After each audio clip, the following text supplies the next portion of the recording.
अत्तापुर के इलाके में मौजूद श्री चैतन्य स्कूल में बॉम्ब की धमकी से मची हलचल।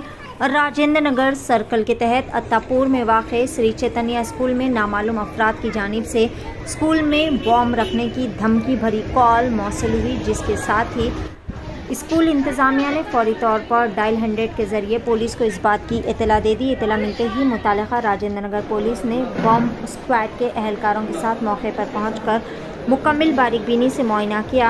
स्कूल की इंतज़ामिया और साथ वाले कॉलेज की इंतज़ामिया ने इंतहाई ज़्यादा तशवीश का इज़हार किया और बच्चों को अपने अपने घरों को महफूज तरीके से रवाना कर दिया। स्कूल और कॉलेजेस में अभी भी मुकम्मल बारीकबीनी से मुआयना किया जा रहा है।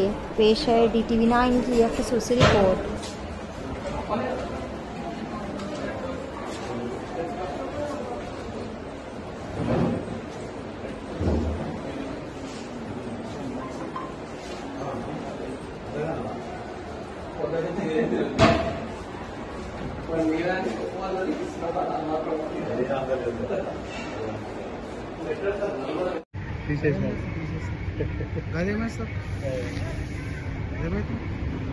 ఎన్నింటికి వచ్చిందంటే మెయిల్ నేలా 7:30 మాట్లాడదు కదా కొద్దిగా శ్రీకాంత్ చెప్పే కదా శ్రీకాంత్ చెప్పండి.